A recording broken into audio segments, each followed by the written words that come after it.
Welcome to AHRC TV's Weekly Roundup. In this week's program, continuing coverage on the investigation into the killing of Burmese journalist Pargi.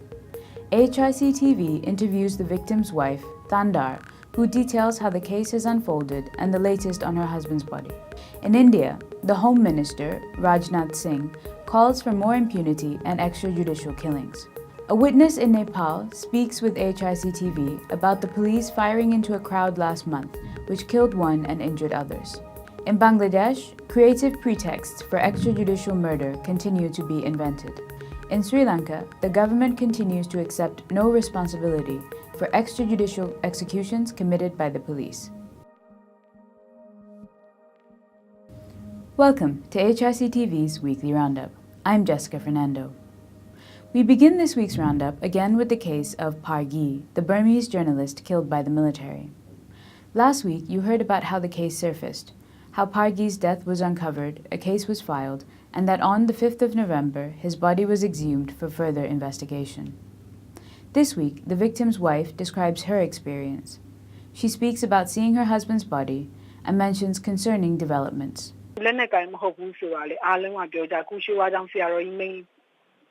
Media maပြောတာလေသူဒီမှာတိုက်ပွဲဖြစ်နေတဲ့ကာလမှာသူတွေ့တယ်သူကင်မရာတစ်လုံးနဲ့ရွာထဲမှာလဲရှောက်ပြီးထပ်ပုံရိုက်ရွာတွေကမုံဆိုင်နေရလဲပြောတယ်မုံဝယ်စားလိုက်ကလေးတွေကိုထပ်ပုံရိုက်လိုက်သူရွာထဲမှာရှောက်သွားနေတယ်သူ့မှာလက်ဖက်တစ်ခါမှကင်တာမတွေ့ဘူးရွှေဝါကြောင့်ဆရာတော်လည်းပြောတယ်ဒီသူ့ရဲ့ဒီလက်နက်ကိုက်တိုက်ရင်းတွေအဖွဲ့အစည်းတွေကလည်းသူတို့ပြောတယ်အဲ့ဒါလိုဝိုင်းပြီးတက်တဲ့အများကြီးရှိနေရဲ့နဲ့သူတို့မြင်းပြီးတော့ပြောနေခြင်းဟာအမှန်တရားကိုဖုံးကွယ်နေခြင်းတက်တစ်ခုပဲဖြစ်တယ်လို့မှထင်တယ်အမမိသားစုဝင်နေနဲ့အမကလည်းစပြီးပျောက်ကြတဲ့အမကြိုးစားတာပေါ့နော်သူတက်ခံရတယ်လို့မသိခင်တည်းကမှကြိုးစားတယ်နောက်တစ်ခါသူအသက်ခံနဲ့ထုတ်ဝင်လာတဲ့အပေါ်မှာလည်းတခြားနိုင်ငံရေးအဖွဲ့အစည်းတွေတက်ကြွလှုပ်ရှားတဲ့အဖွဲ့အစည်းတွေဝိုင်းဝန်းနေနိုင်ငံတကာမီဒီယာတွေနောက်ဒီလူခွင့်ရေးအဖွဲ့တွေကဝိုင်းဝန်းပြီးတော့တောင်းဆိုကြတဲ့အတွက်ကြောင့်သူကဒီဟာကိုထုတ်ပြန်ရမဖြစ်မနေထုတ်ပြန်ချက်တစ်ခုပေးလိုက်တာလို့မှထင်တယ်9ရက်နေ့မနေ့ပေါ့နော်မော်လမြိုင်နဲ့ကြိုင်မျိုးလန်းဆောင်အဝိုင်းကနေပြီးတော့10ရက်နာရီမှာထွက်မယ်ဆိုလို့မတို့8နာရီကိုသွားတဲ့အချိန်မှာစစ်သားအင်အား100ကျော်လောက်ရှိတယ်ရဲအင်အား50ကျော်လောက်ရှိတယ်ရွှေဝါတောင်ကြီးရွာအထိကားကိုမောင်းဝင်သွားတယ်ရွှေဝါတောင်ကြီးရွာရောက်တဲ့အခါကျတော့ထူးခြားတာရွာထဲမှာလူတွေတယောက်မှမတွေ့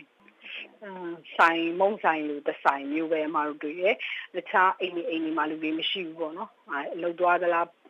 ကြားရဲဆင်းသလားတော့မတို့မသိဘူးဒါမှလူတွေမတွေ့ရ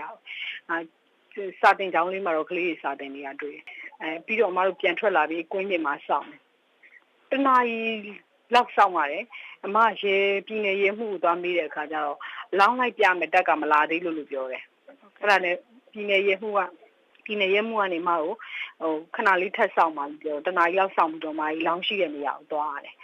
သူတို့ရှိရသွားတဲ့လမ်းတိုင်းထဲမှာရှောက်ပြီးသွားတယ်တနားရောက်လမ်းလျှောက်ပြီးသွားတဲ့အခါကျတော့မှအလောင်းထားရှိရဆိုတဲ့နေရာကိုရောက်တယ်အဲ့ခါမှအမကိုပြည်နယ်ဆရာဝန်ကြီးရက်ပလာလောက်ရှိလဲမမျိုးသားရဲ6ပြီးကြော်ပါတယ်ဆိုမှတိုင်းအဲ့ဒီဟာကိုအရက်ပေါ်မှာမူတည်ပြီးတော့အလောင်းတူးပါမယ်ဟာကိုတတ်မှတ်တယ်ပေါ့အမကပြောတယ်အမမျိုးသားလို့တိလိုက်ရတဲ့အရာဘာမှမရှိဘူးဒါဆိုမျက်နှာချိုင်ဝင်နေတယ်မယိုးတွေကွဲထွက်ပြီးသွားတွေကလည်းအပေါ်နှက်ခမ်းအောက်နှက်ခမ်းပေါ့နော်အပေါ်တဖုံအပေါ်သွားပုံနဲ့အောက်သွားပုံတွေလည်းယုံရွဲ့နေတယ်သွားတွေလည်းကြွေကြတချို့သွားတွေကကြွေကြနေအောက်မယိုးတွေကွဲနေတယ်ဥကောင်းကောင်ကလည်းကွဲနေတယ်အရေပြားကျန်တယ်သပင်ပါးလေးကျန်တယ်ဆိုမှတ်မိတော့တဲ့အရာဘာမှမရှိဘူးဒါပေမဲ့အရက်ကတော့အရက်ကိုကြည့်မယ်ဆိုတော့နှိစက်ပါတယ်လို့မှပြောတယ်အဲ့တော့အလောင်းကိုတည်ပြီးတော့မတို့ပြည်နေစေယုံဖြစ်တဲ့မော်လမြိုင်စေယုံသူတို့ပြန်တည်လာတယ်အဲ့ဒီ9ရက်နေ့ညနေမှာပဲအလောင်းကိုစီးကြောတန်းစင်ဒီမှာတစ်ခေါက်ကြည့်ပေးကြည့်ရပြီးတော့သူတို့က Israel 12ချက်ရိုက်တယ်အချိန်မှာ12နာရီမှာခွဲစိတ်ပြီးရဆိုထပ်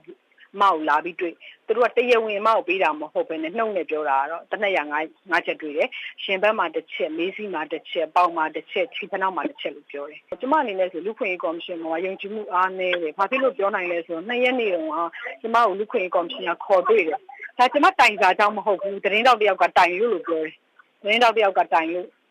ကျမကိုပြောတယ်ကျမရဲ့တိုင်စာမရောက်ဘူးလို့သူတို့ပြောတယ်ဒါမှ2ရက်နေ့မှာပဲကျမတိုင်စာမှာ21ရက်နေ့ကကျမခင်မုန်းတဲ့ပျောက်လို့တိုင်ထားတဲ့တိုင်စာမှာ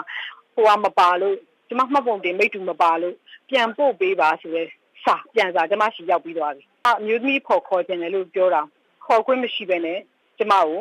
ဝင်ခွင့်မရခဲ့အဲ့တော့ဒီနှစ်ချက်ကဒါဟာတယ်မတိုင်စာတို့ရှိမရောက်ဘူးပြောပြီးဘာလို့ကျမရှိပြန်စာပေးတာလဲနောက်ကျမဘာလို့ဝင်ခွင့်မပေးတာလဲကျမပွင့်လင်းမြင်သာဆိုတာဘာလို့စစ်ဆေးမှုမပေးပဲကျမတယောက်တည်းတိတ်စစ်ဆင်ရလဲဒီနှစ်ခုစီချင်းရချင်းကျမယုံကြည်မှုအရင်အားနေနေ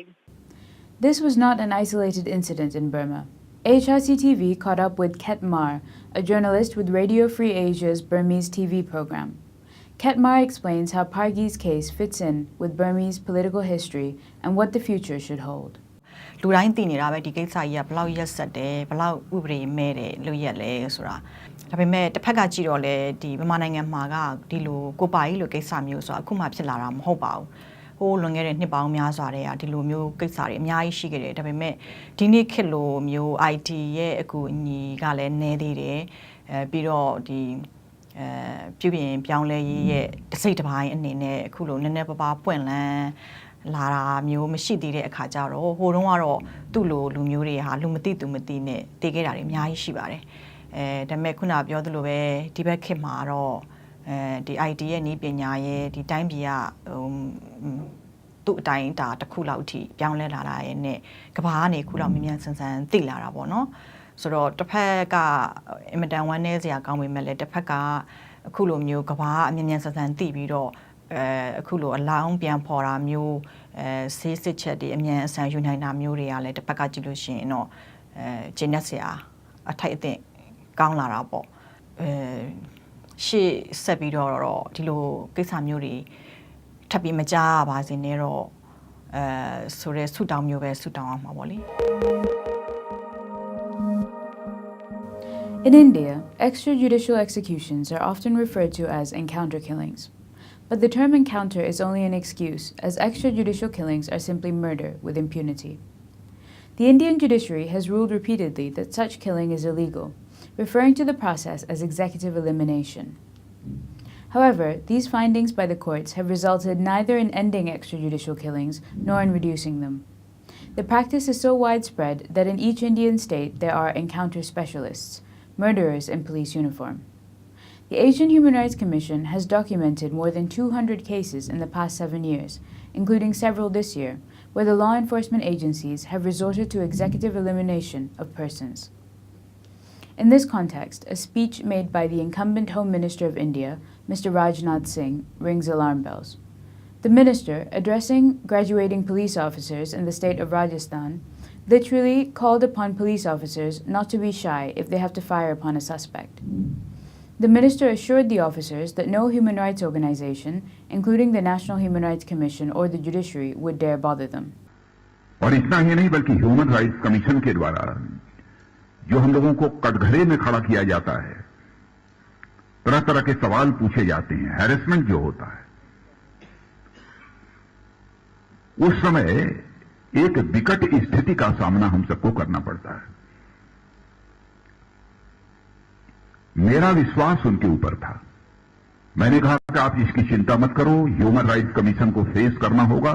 तो मैं chief minister के रूप में मैं face करूंगा, लेकिन अपने उत्तर प्रदेश के पुलिस अधिकारियों को ह्यूमन राइट्स कमीशन को फेस करने का अवसर नहीं दूंगा। जरूरत हुई तो मैं सीधे फाइल पर आदेश करूंगा। What you just listened to is a strong and clear request for more murder with impunity in India by the police, made by none other than the Home Minister of India. It is of a special significance that this was a speech delivered to new officers being inducted into service. The speech reinforces that the political leadership of the country has repeatedly failed to instill discipline in law enforcement and is today publicly encouraging officers to violate the basic principles of the rule of law. In Nepal, excessive use of force by the police to deal with public gatherings is one way in which the police kill citizens. A clash with the police and locals at Mahadestan of Hariharpur on the 11th of October 2014 left one dead and several others injured. J. Narayan Patel died in the police gunfire. 23-year-old Saha Mohammed remains in serious condition as a result of being injured in the clash and has been undergoing treatment at the Tribhuvan University Teaching Hospital in Kathmandu. The police opened fire under the pretext of bringing the situation under control. The official version from the police and Deputy Prime Minister and Minister for Home Affairs, Bam Dev Gautam, is that the armed police force used tear gas shells and fired shots into the air. Advocate Dipendra Jha speaks to AHRC TV on the incident. The people there were asking for the development, like the poor infrastructure and road, they were asking for the development. So when they were protesting in a peaceful manner for the construction of a road, police actually opened fire, and actually the heavy firearms bullet that was used, and the 2 people died. We have like a theory of use of force that was not followed by the police. It's like, okay, first you need to tell them in words, then use like a minor forces, water, like a firing bullet is the last stage. And even in the last stage, according to Nepali law, you can only hit below the knee. But you can see, if you see the dead body, it's like a directly hit it in the chest with the big heavy arms bullet. So we can easily see the state is like a total violence with the full intentions. So we are condemning that. We are in a very critical situation now. This incident shows the violence is like designed by state, implemented in a different way, because we are in the constitution drafting process. So by using the means of violence, the state wants to silence the marginalized community who are making voice to include their identity, their participation issue in the constitution. So we see like it's state designed violence against the excluded community, and this is the beginning. Now the activist particularly who is opposing this kind of violence and human rights violation under the watch list of Home Ministry, they are trying to defame them, they are trying to harass them. So we are actually in South Asia, Nepal is in a very critical situation. This is what I can say. The Asian Human Rights Commission strongly condemns the police response to the peaceful protest and urges the government to provide compensation to the family of the deceased and treatment to the surviving victims.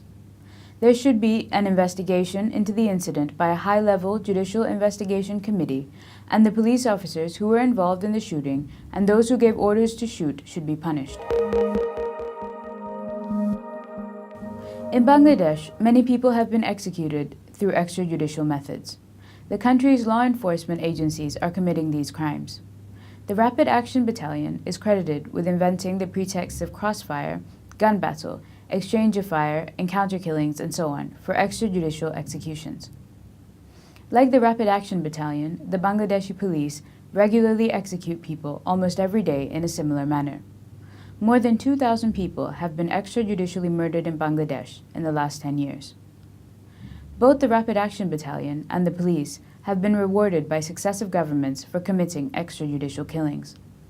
Impunity is guaranteed to the perpetrators by the state.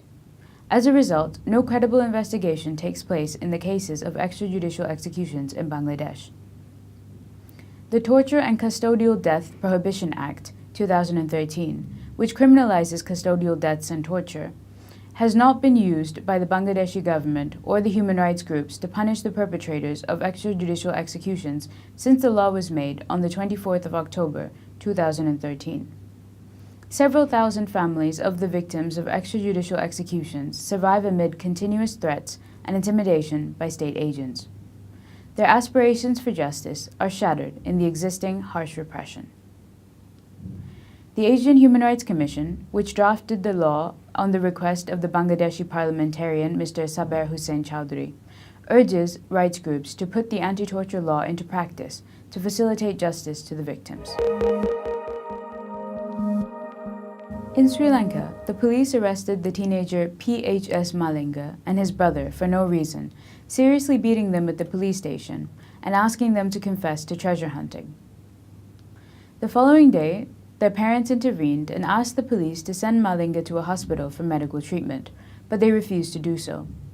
Instead, he was produced before a magistrate on false charges, and the magistrate did not listen to Malinga's complaint about the torture he had suffered at the police station. The magistrate ordered Malinga and his brother to remain remanded instead. The next day, the boy died. Due to the uproar that arose as a result of this incident, a number of policemen were initially arrested and remanded. However, they have now been released, and they have been threatening to take revenge on the family of the boy. the police authorities have not filed charges under the Torture Prevention Act. These types of deaths are frequent in police stations in Sri Lanka. Often, persons who have been arrested are shot dead while in custody. The police then claim that they have killed in self-defense or to prevent the suspect from escaping. Generally, such claims are accepted by the police authorities, who also try to mislead the courts by filing false reports. The government does not take any note of extrajudicial killings, which also include enforced disappearances, unless the disappeared person survives. This encourages the police to act without restraint, as it assures impunity. Another reason is that the Sri Lankan government does not want to accept responsibility for extrajudicial killings caused by the police and security forces. That is all for this weekly roundup. For more on these and other stories, please visit www.humanrights.asia. Thank you for watching and see you next week.